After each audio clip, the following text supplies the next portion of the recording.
let's begin this month's measurement hour.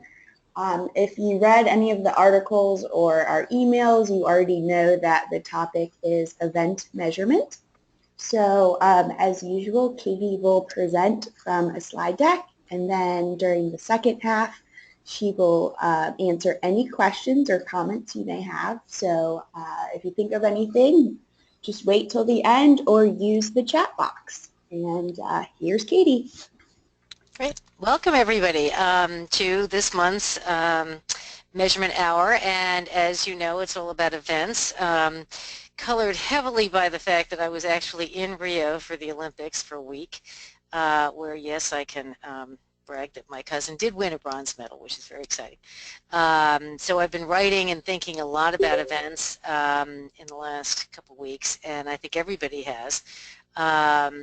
And I'm sure there are elements that we didn't cover in the two issues of the Measurement Advisor, but we're more than happy to address them.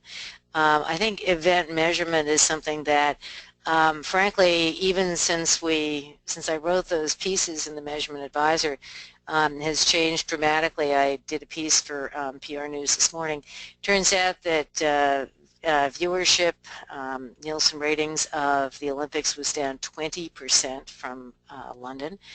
And even though overall viewership is down anyway, it's down even dramatically relative to that.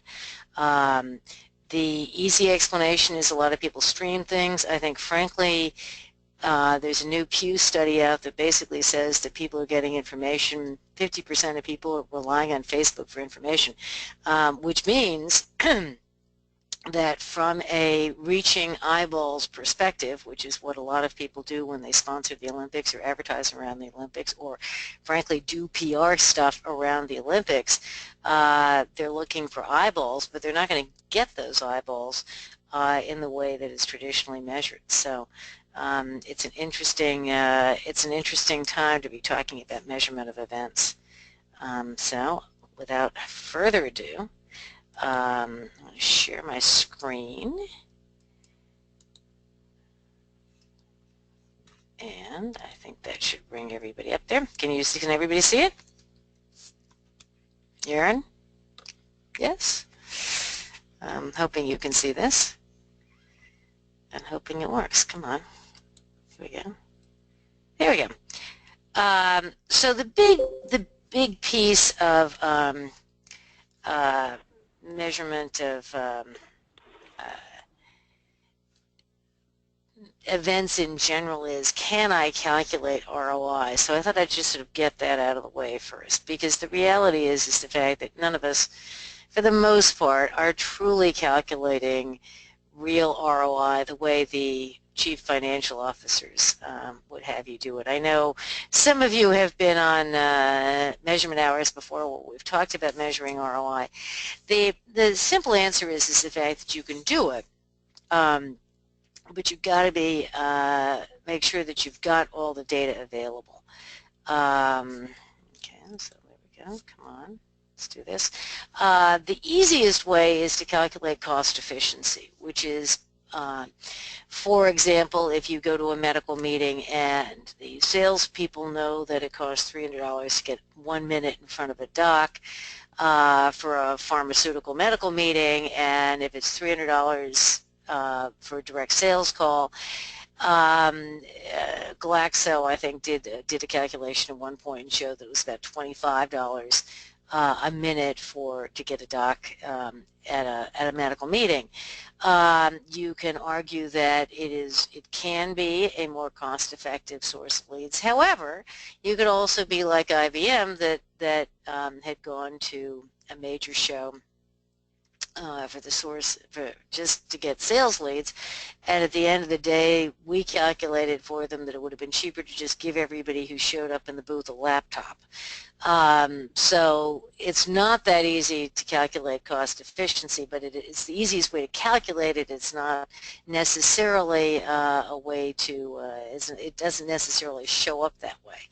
So you can calculate things like cost per minute spent with a prospect and compare that to a direct sales call. You can look at future cost avoidance. So for example, if I if I go to this or I do this event with my existing customers, is it going to boost retention? Can I show that in fact retention has increased as a result of this customer-related event? Also, similarly, if you're doing community events, you're calculating cost avoidance by building community trust in you, for example. But then again, you have to look at the cost of doing the event relative to an agreed upon future cost.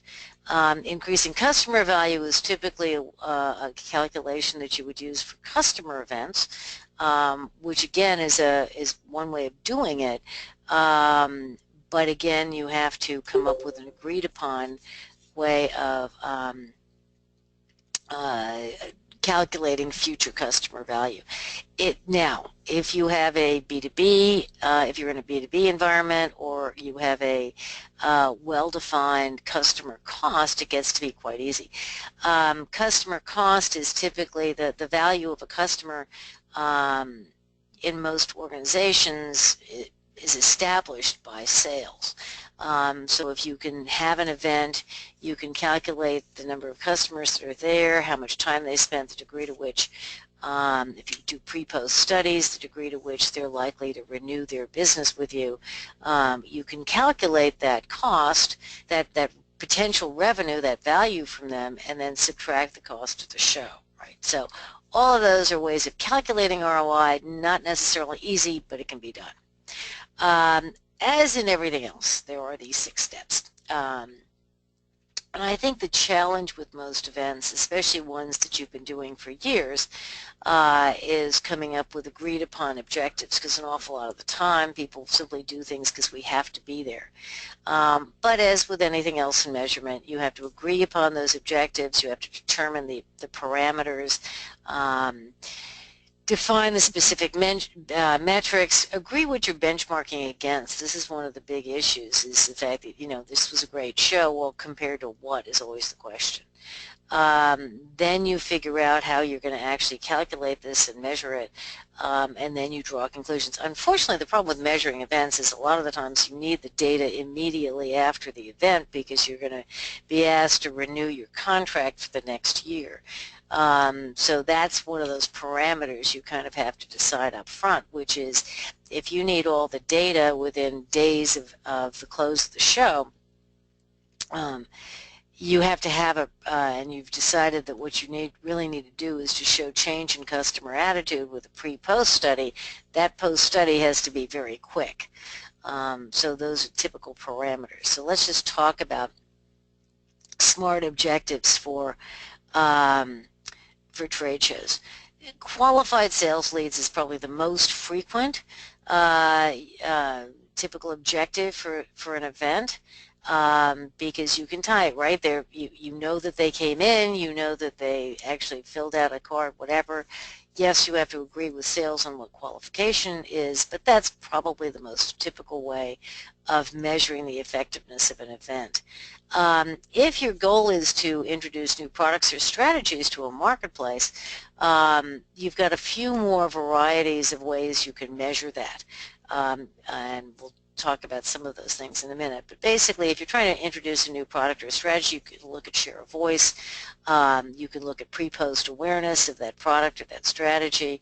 Any number of ways of doing that. Increasingly, people are using events and participation events as a ways to position their CEO, their CMO, their organization leadership, their whoever it happens to be, a member of the leadership team as a subject matter industry expert. Again, what you are looking for there is a change in perceptions. Let's assume that you were not perceived as a industry leader beforehand. You do a pre-study, you establish what that benchmark is, do a post-study to say, yes, in fact, they are perceived as a leader. You can also look at things like share of leadership positioning in the media, more importantly in social media. obviously increased brand awareness, consideration, or preference is frequently a goal. Sometimes it's just increase the amount of time we get to spend with customers. That's the reason why, you know, Visa sponsors the Olympics, because you can get your key customers on the top of Sugarloaf Mountain in Rio for a meeting. Procter & Gamble took over a hotel, turned into P&G Family Home, and I'll talk about that.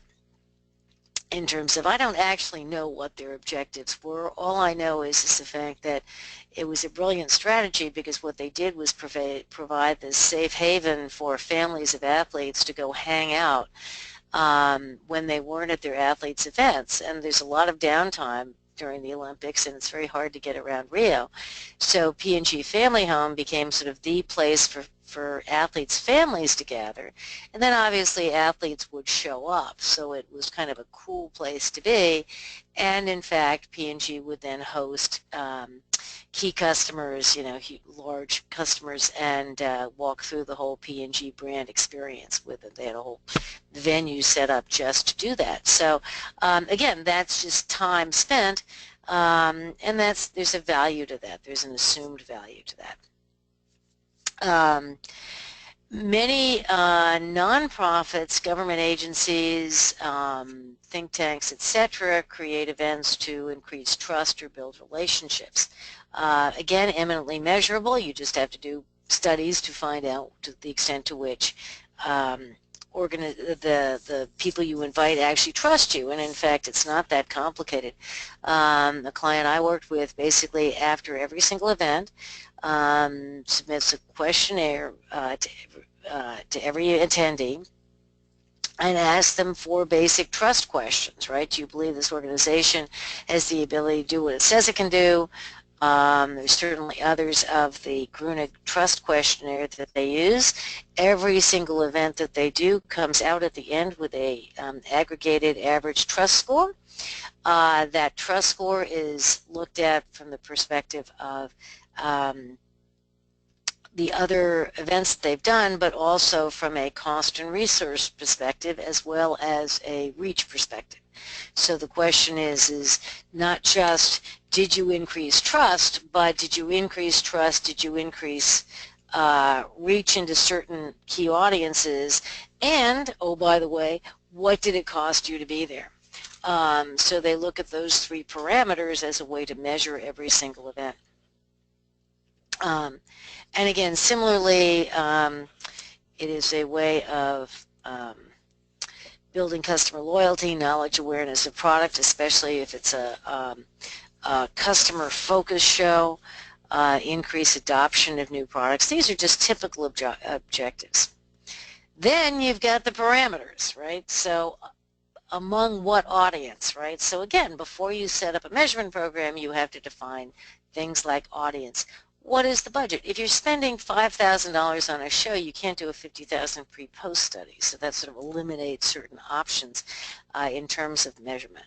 On the other hand, if you're spending millions of dollars, as many do on these events, a reasonable budget for a trade show measurement project could be $50,000, because you want to do pre-surveys during show events as well as post-survey events. So again, the budget is critical. Timing, first of all, can you do things at the event? Again, as I mentioned before, if you have to make a decision with this data immediately following the event, you may not have time to do a pre-post study. You may only be able to do surveys at the event. If one of your goals is to communicate key messages, you need to make sure you know what those messages are for the show. You can't wait until the last minute, especially if you're doing pre-post studies. You need to know what the messages are beforehand, so you can question whether people understand them, and then you need to know them afterwards. If you're looking for share of voice, you have to get everybody to agree on who the competitors are that you're looking at in that share of voice study. And then what are the logistics of of the event? Is there a way you can collect information there? Is there a way you can collect leads there, frankly? I know for many of the events that I do, you can ask people to give you their card if you want to, get signed up for a newsletter, but that's not like sitting there talking to somebody at a trade show booth. So you have to figure out all of those things, which requires whoever's doing the measurement to work very closely with the event coordinators. I don't quite know why that got paused, but I will make sure that that comes back again. Come on. Trust you can still see my screen. So some of the metrics that you can look at, you have to kind of differentiate, as in most measurement projects, between the activity metrics. In other words, did you get the people in the booth and what happens sort of day of and around that, versus long-term impact, the outcome metrics. So the activity metrics might be things like share of voice. It's an immediate take on, did you get the kind of share of desirable voice around the event that you want? Did you get the kind of positioning? In other words, what that means is, were you positioned among the conversations going on Twitter, in social media, and in the show media? Were you positioned as a leader in that discussion? Did you show up as one of the top companies at the show? Did you show up as your CEO's speech being quoted, right? Share of leadership positioning tells you, did stuff happen at the show? Did the activities that you're trying to get to happen? Did you get the right visuals out there? Share of hashtags, very important metric. Of all the show hashtags, how many were you mentioned in? What percentage of visitors that showed up in your booth were qualified? What percentage of the total number of attendees actually to event, what percentage actually showed up, right? These are metrics relative to the activities going into a show. The ones that you really want to focus on are, of course, the outcome metrics. They may not be immediately available after the show, but you want to make sure that, for example, not just did you get leads, but did you get the qualified leads that you need? Did you reduce costs? In fact, once all the trade show expenses are taken into account, what did it cost you to be there relative to how much time did you get to spend with prospects? To what extent did you increase the future value of contacts? Well, that requires looking at the contacts, which is the leads or whatever you've brought in, which is probably not going to be doable in the frenetic activity of an event. So you have to balance this long-term measurement with the ability to do things really at a show or at an event. Percent increase in trust. As I said, one of my clients looks at trust on a regular basis.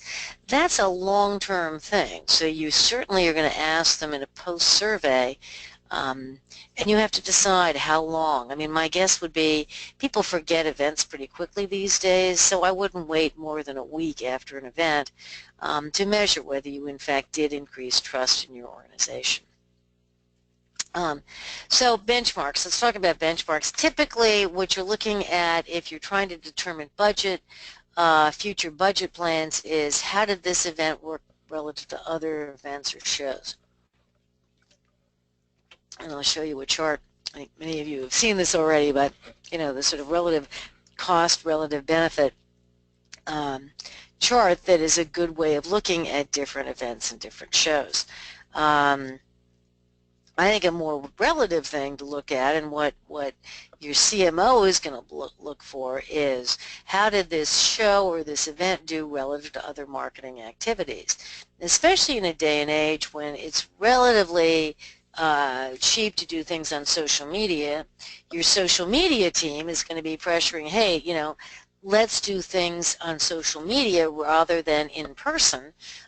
In fact, I just heard a report actually on Rachel Maddow last night that's why I guess one of the key people in the Bernie Sanders campaign quit right before the California primary was because he was having a disagreement with the campaign manager who wanted to do in-person events, and he wanted to do and make an equal investment in social media.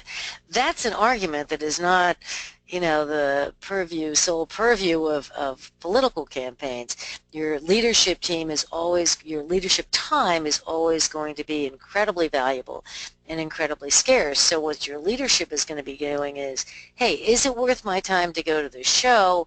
Is there a cheaper way to get the same impact? So looking at this event versus other marketing activities is going to be a smarter way to look at things. And typically you want to make sure that this event is better than last year's event. I mean, you know what you did last year. If you're repeating the same things over time, it's always good to look at that. Perhaps not as valuable and insightful as looking at other marketing activities, but certainly relative to last year's event is one thing you can look at. Now, looking at your performance relative to competition, you can't obviously do that in terms of things like number of qualified leads, but you can ask attendees relative to questions about trust, awareness, consideration, preference. You can always look at that. My favorite result was that we were doing work for a tech company, and we would ask them traditionally, we would say, in every event, we would say, what companies do you remember being at the show? And invariably, Apple would show up very high, right? So they'd say, what booths did you visit at the show? And they'd say, HP, IBM, and Apple. Well, they said that whether Apple was at the show or not. People would remember things that they didn't actually experience in post-show surveys. That's valuable information. That means that Apple had a long-term carryover from previous events. It was one of the more memorable things. They didn't have a new product, so they took the space. They couldn't get rid of the space, so they just put a big sign in it saying, we're home making Apple, I can't remember what it was, probably iPhones. But whatever it was, they just put a gigantic sign in the middle of the floor that said, sorry, we can't be here, we're too busy making product. People remembered being in the Apple booth because of that. So competition is certainly something you can ask about, and looking at share of voice and share of hashtags obviously looks at the competition. So how do you do this? The easiest way of doing it is just make sure that if you're doing existing media monitoring or social listening, you have a tag, or you set up a specific search around this particular event and this particular hashtag, right? So if you've already got media monitoring and social listening in place, by all means, make sure you're searching for that hashtag around the event, and also maybe look for other terms relative to the event. Make sure that those are in your social listing way before the event begins, because presumably you're going to start preparing. Competition will start heating up way before the event. Pre-post surveys are my personal favorite, because I think that does show most accurately a change in perceptions, awareness, consideration, preference, all those things most accurately. Doing on-site surveys is great. It tells you what they remember, but again, what you really want to know is, what did they remember when they got home? It tells you what their immediate perceptions were, perhaps on the show floor, but it does not tell you what they remember once they get home. Digital and social analytics digital analytics can be very useful, because you can certainly drive people to a specific URL as a call to action at the show. Go to this URL to get more information. That's a very good measure of interest and certainly consideration. Social analytics, things like share of hashtag, yes, excellent way of doing it. Retweets and sharing of content is another good thing to look at. That's more of an activity metric, but it will tell you the degree to which people are engaged in your presence at that show. CRM data, your sales data, is without a doubt the most pertinent, the most valuable. If you don't have a CRM system, you're sort of out of luck in that case. Some way of tracking tracking leads is obviously key. Jan's got a question about are pre-post surveys typical done by phone from some type of list of all attendees. Actually, these days, no typical pre-post surveys are generally done. We used to do them exclusively by phone. Now they're typically done with a list, and you either get the list from the show organizers, or you use your own list, or you buy a list. But typically, most surveys today are in fact done digitally. If you can afford it, yes, absolutely, make phone calls. Certainly the best way of doing it, but not necessarily feasible, because they are far more expensive these days. So this is my favorite chart for events. In this case, my example here, the vertical line there, high engagement versus low engagement. My client who measures trust, who considers, increasing trust a core objective of their events, that vertical line becomes their success meter. So instead of engagement, it says trust. They look at trust, low and high, and they look at resources for every single show, and then the size of those the size of the little squares there. That is the reach number, the actual number of people touched by the show, the attendees at the show. And what we typically find is the fact that for the very large shows, trust is not increased as much, simply because there's not as much intimacy, there's not as much one-on-one contact.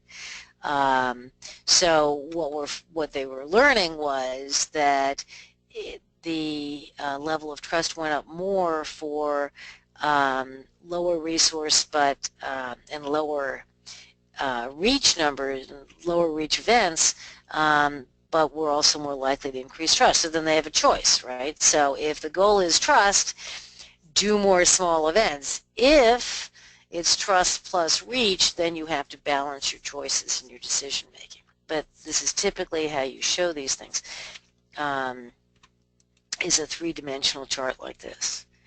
The ultimate question is what worked, what didn't, if you have a lot of events and other things around a show. So for instance, Visa had tour of Tabletop Mountain, kiosks around the city, advertising, all these various things. You can put all the activities surrounding an event into a short chart like this, so that you can show the relative value of each activity around the event.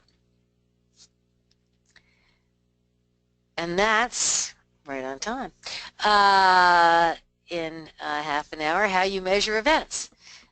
So let's turn it over to the chats and questions, and take yourself off mute. We'll take you off mute, and you can start asking some questions.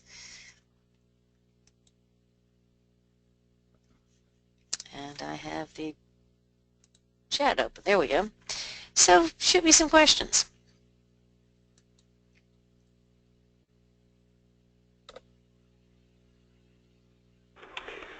Katie, this is Yes. Jan. Hi. Hi, how are you? Welcome Good. back from Rio. Oh my gosh, that was so thrilling. It was very thrilling. I have to say, Rio was a pain in the neck, and it's not for old people with a faint of heart, but I wouldn't have missed being there for my cousin's medal, for all the tea in China. Oh, I'll tell you. Well, and I haven't had a chance to look at all the great videos you sent, but I assume they're all on your timeline, so I'll go back. They're all the photographs. So I took something like 500 photographs. You don't have to look at all of them. But I do think that one of the most brilliant things was Samsung gave every single athlete a Galaxy 7. So I would say half of the photographs in Rio were probably taken. Certainly most of the selfies in Rio were taken with the Samsung Galaxy. It was pretty interesting. So Caleb gave you his Samsung. No, he did not. I didn't expect it. First of all, his parents would have killed him. Right. Well, anyway, we could talk about that forever. How does this typically work, Katie, when you are working with a client who wants to do measurement but doesn't have the in-house staff not only to do it, but to know how to evaluate, for example, what kind of outcome you want, what kind of metrics you want to choose when you're talking about pre and post surveys? What does that tell you about what you need to do differently? And although it's probably too late to do it at the point at which you're doing pre and post surveys, but how does this work? Does somebody come to you for advice on how to structure the different things, how to choose, first of all, what they want to measure, and then how to structure that? And how does this work? Do you have a consultation where you find out what they are capable of choosing and deciding on for themselves? Or do you see them through every step of it? How is it priced? I mean, how do I refer somebody to you? Oh, well, and that's a yes. So the answer is most of the time, somebody comes to me about 6 months before they're doing an event and says, you know, we need to measure X, Y, Z. Classic example, Miss America contest, right? Well, actually, half the time, to be perfectly honest, half the time they say to me, we just spent all this money, can you help us measure it? Mm. That does preclude the pre-post concept. But the sensible ones come and say, look, if we do all these events or we have this event coming up, can you help us structure a measurement system? And I will do things like design the questionnaire, figure out where they're going to get the names, give them a budget for me, but also for measurement. I can sort of guesstimate once I know what it is that they want to measure, you know, what their objectives are. I mean, most folks do these events with some kind of a strategic plan so that hopefully somebody has written down objectives and target audiences and messages and all the rest of that stuff. So I'm assuming that somebody's done that. And then they sort of send it to me and say, okay, now how do I measure this? Frequently what we do immediately is set up make sure that they have monitoring set up so that mentions of the event. Here's a good example. We did a proposal. We didn't actually do the work, but Welcome America, Philadelphia's 4th of July celebration. And what we told them, we consulted with them and basically said, you got to have monitoring in place. What are the goals? Well, we want to get these messages out there. I recommended pre-post surveys of the general population target audience. They didn't have the budget to do that, so I said, well, you know, at least look for let's look for messages in your media coverage. And so I would recommend, you know, making sure all the monitoring and collection was there, and then reading and analyzing it afterwards. You know, that's. May I interrupt for just a moment before you go further? You say do surveys of target audiences. That's a good example. How would you decide how to survey a target audience? Would you go by lists of their existing clients or prospects? It depends. If the event is a customer-focused event, yes, you can use your own list. So what we did some measurement for HP and for SAS and people like that in the high-tech business where they do have good mailing lists, and so we can email their customer base. That's the easiest thing. Is they provide me, I design the questionnaire, get it approved, they hand me a list of their either invitees or customer base or whoever is coming to this event, and we shoot out a, you know, SurveyMonkey survey or a Qualtrics survey at some time before the event, and then you do it within a week after the event. If they do not have a list, if they just say, oh, well, we're just trying to reach the quote-unquote general public or some subset of that, I'd buy a list and, you know, acquire a list, and then you survey that list. And you typically have a number of qualifying questionnaires. Qualifying questions. So make sure that you're reaching the right people with your questions. But that's where you make the decision as to what kind of survey instrument you're going to use, because it depends upon how many qualifying questions. But especially around cause related, you want to make sure that they're at least either aware of the cause or have some stake in the game for that. Does that answer your question? Oh, yes. Thank you. Good. Okay, so we have another question about talking about experience measuring qualified leads and partnering with clients to get this information. Yes, so what I think basically the role of an agency or an advisor like you guys, Jen, and folks out there, the thing is that as an advisor, you have the right to ask questions like, what's a qualified lead? How do you qualify a lead? How do you define it? That's sort of part of of the role of an advisor, is to understand who the target audience is, who they're trying to reach, and what the persona is of the people they're trying to reach. And frankly, most sales organizations have that information. So you basically say, can I get your definition of a qualified lead? Then the question becomes, they get very sensitive about turning over that information to you. So whether you can actually get the actual qualified leads or just data from them is another question. What I find is that getting the data is easy. They'll never turn over their lead sheets to you, but you can ask for specific information. So you say, look, what I'd like to know is, your average number of leads from a previous show, or the typical number of leads from a previous show. What does it, so let's look at qualified, right? So maybe it's somebody who's interested in a product that's worth at least $5,000 if it's a B2B world. So you say, okay, fine. So let's make sure that the lead qualification form, and typically you want to make sure that the lead qualification form has the information on it that you need. But what you want to know is, how soon are they going to purchase? How much are they going to purchase? What product lines are they looking at? And using all of that stuff, you can get a pretty good definition of qualified, what percentage are in this category. And the important thing to do is to develop these categories. So maybe it's a highly qualified lead because they're going to purchase within the next month, or they're a medium qualified lead because they're going to purchase in the next 6 months. Again, that's all up for grabs. You can say, let's just call a qualified lead anybody who's going to purchase the next 6 months. So you work out some of those parameters.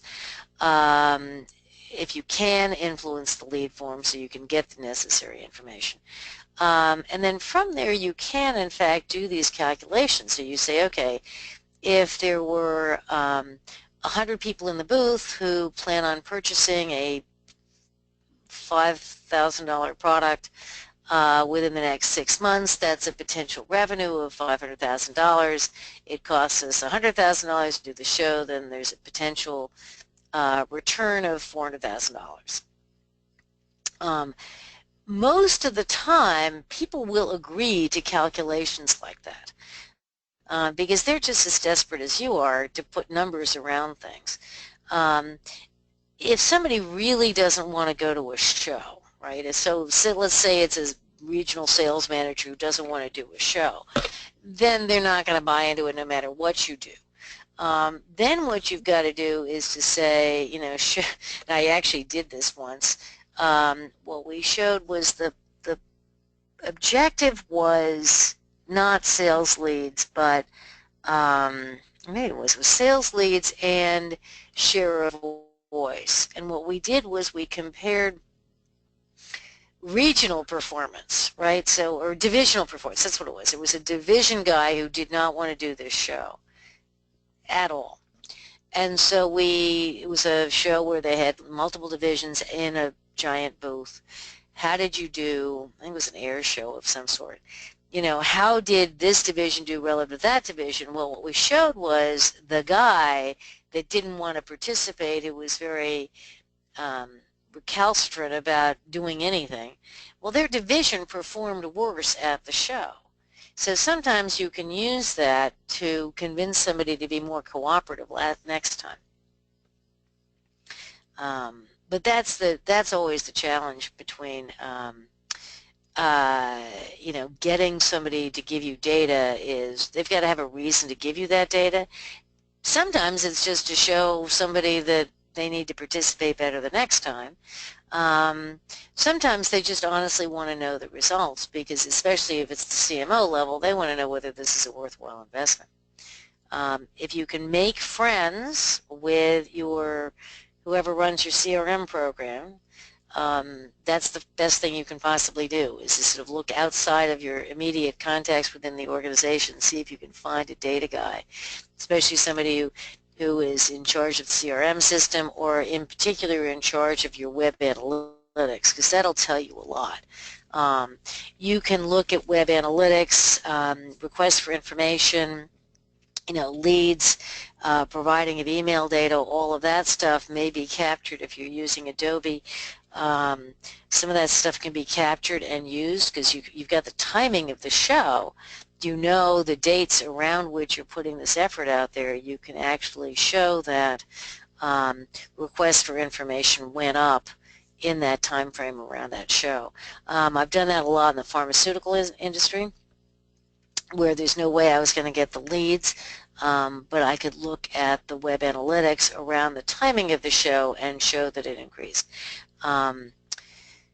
For Miss America, it's another one we did. So looking at that, what the goal was of the reason why they were hosting Miss America, quite frankly, was to increase visitor traffic. And I don't know if you read my Menace of the Month one, but this is the story.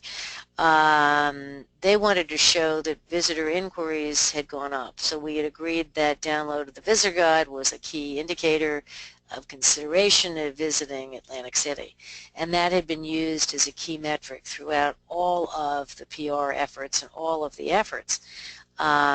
So we looked at that in the weeks before and after Miss America as a key indicator of preference, and of course Miss America did not have any lift there whatsoever.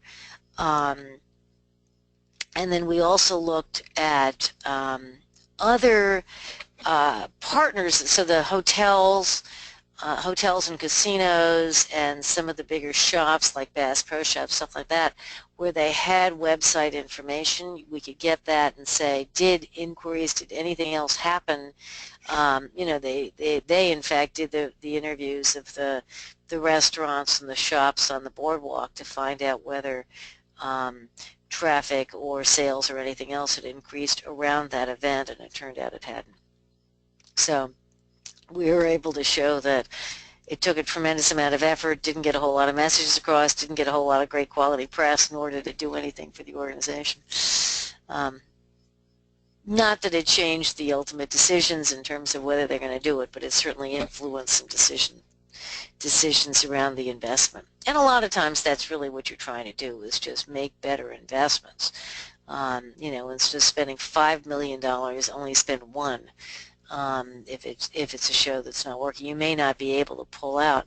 But the thing that is important about all of this stuff, and I'll, you know, is to think about this stuff 6 months ahead of an event.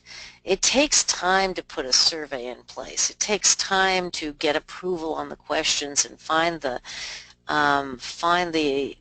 list and set all these things up. I remember Walmart sponsored a big, not Walmart,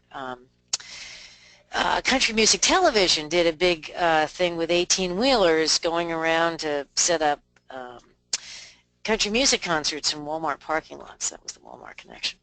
And they wanted to know whether it was, doing anything for them. I said, well, what did you expect it to do? And they said, well, we want to increase demand for country music television.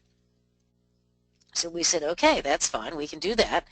Um, we can ask people, we can get people's names that went, right? So that's the easiest thing. You need attendees, give them something, right? So we gave away hats and t-shirts if they filled out a form and gave us their phone number and their email address. So we had a way of contacting them afterwards. We used that information to call them up afterwards and say, to what extent are you likely to ask your cable company to add country music television? Turned out that people attending were very likely to do that. Because they had made an ask at the show. That was the message of the show.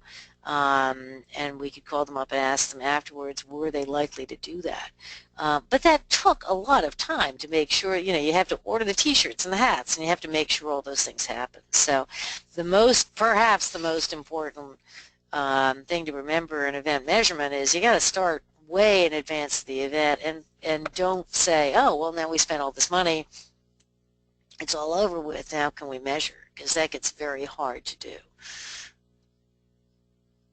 Do we have some other questions?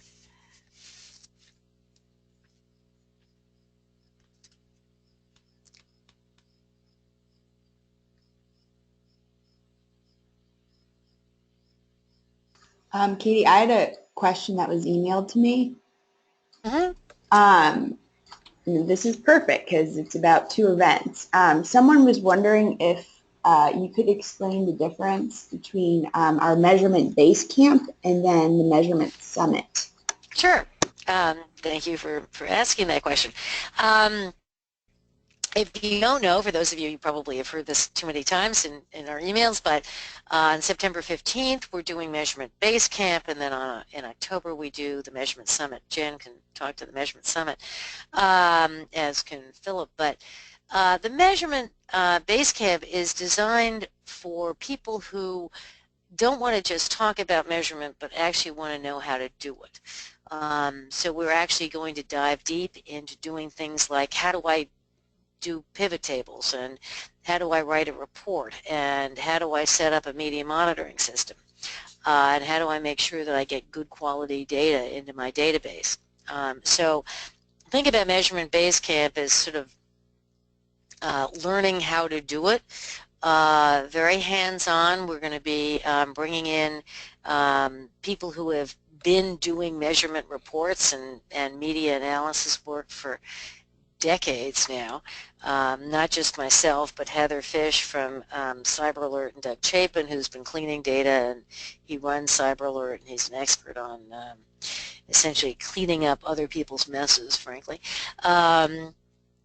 So he's going to be talking about how to get good quality data, but it's a very hands-on process where we're going to ask you to bring your laptop and actually create pivot tables and create charts and graphs.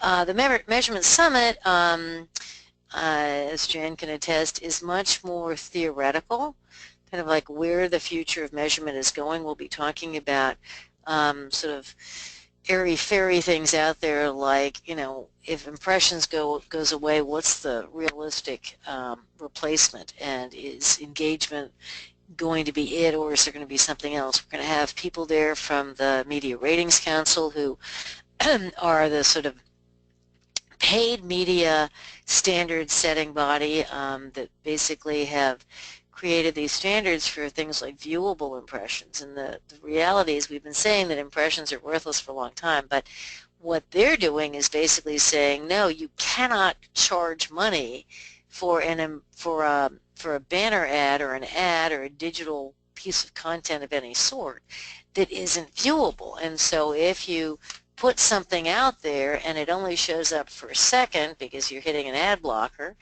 you can't pay, you can't charge your clients for that.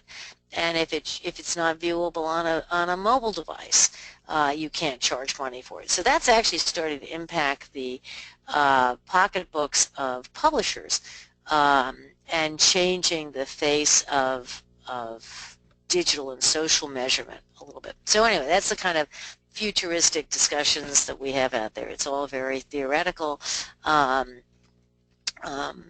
whereas Measurement Basecamp is much more hands-on.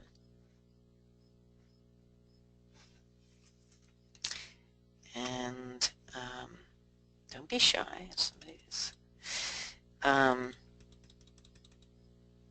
I think the other thing in terms of for you, the agency folks out there who are advising and helping clients do these events, you know, as soon as they call you in, you should be having the measurement discussion. And they're going to want to talk tactics, and you're just going to have to get the details out of them and create a measurement framework at the very beginning, because the moment you get into the details and the, you know, the launches and the this, that, and the other thing that happens, and setting up all of the interviews and all the rest of that stuff, it all gets very time pressured, and measurement should be something that is in place. Here's a perfect example I just did for a client. They were doing a major, huge employee event, a one-day all-in employee event, bringing in some very high-profile speakers. They flew employees into this event, enormous investment in this event, and they asked for my help in measuring it. And Jan, to your point, what I did was I made recommendations. I said, what you want to do is, you know, survey employees beforehand, survey employees afterwards, and find out if their attitudes towards the company changed. One of the goals was for them to feel empowered. You know, obviously they want to increase employee loyalty and employee retention, but specifically it was around they wanted female employees to be empowered and feel empowered to make change within the company. And they wanted to believe that their company was unique in its ability to make people, to empower women. And I said, you know, you got to ask them before and after whether they feel empowered. They had just done an employee survey. So what we ended up doing was using some questions from there and recommending repeating those questions after the event. So, you know, some of these things are iterative process. You know, you start with the ideal, right? Theoretically, this is what you should do. Then you find out that they've got some data, and you figure out whether you can use some pieces of that data. And then, of course, they said, oh, well, the event management company does its own measurement. Why can't we use that? Well, the event management company was asking things like, did you like the food, and how were the facilities, and, you know, were the chairs comfortable, and how did you like the speakers? I'm like, that has nothing to do with the goals. I mean, let them do that for their own purposes, but your objectives are to change employees' minds. You cannot use that data to measure the effectiveness of this event. So they basically, you know, the event management company had already put that thing in place. They already had the standard survey that they used for all the events, but I threw it out.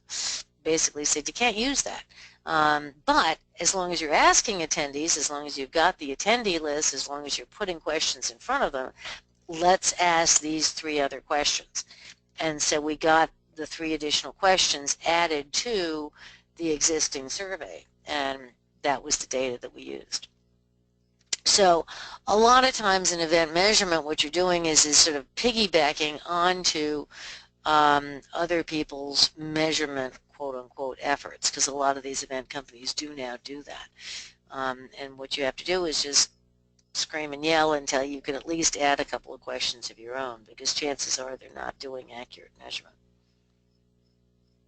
The other thing, one other thing too in terms of prep stuff is, again, a lot of companies today, God help us, are, you know, they have separate social media and traditional media monitoring. Yes, that is still a thing. Even though in the minds of consumers there is no longer a difference between traditional and social, but never mind, they have That's the way things are organized, and that's the way they have it set up for monitoring. That what you have to do is, it's not just enough to say to your media monitoring company, start looking for this show.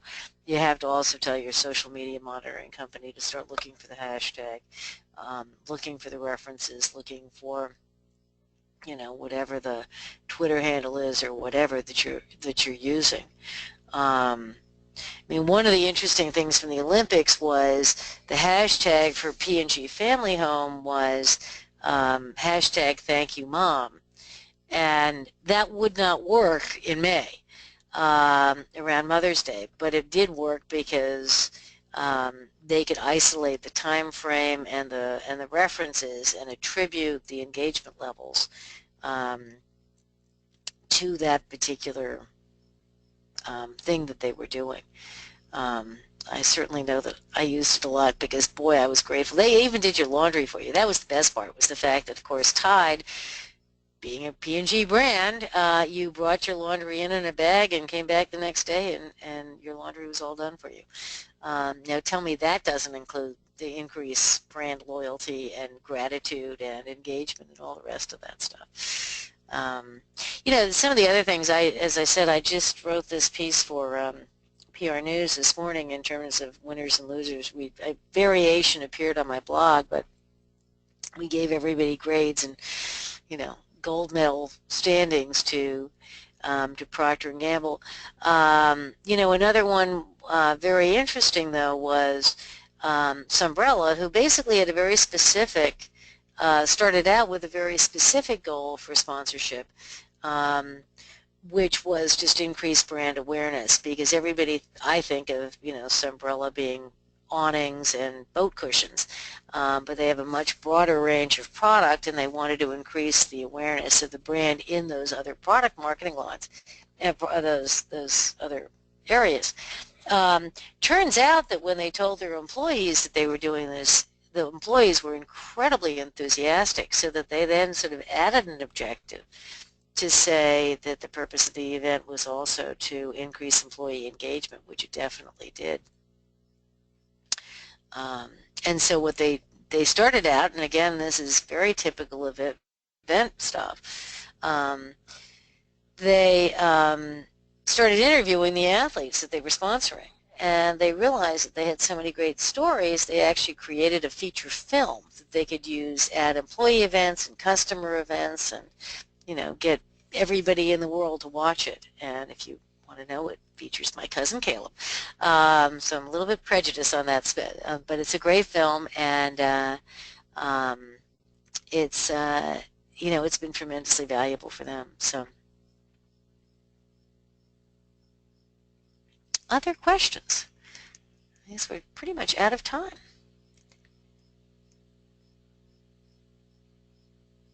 Last minute? Okay. Thank you, everybody, for attending, and we will see you next month. Next month, by the way, is Measurement Month. It is the official worldwide celebration of measurement, so we'll be doing something around that. I'm not quite sure what, but we'll see you in a month. And hopefully, in the meantime, if you can make it to the Measurement Summit or the Measurement Base Camp, we'd love to see you there.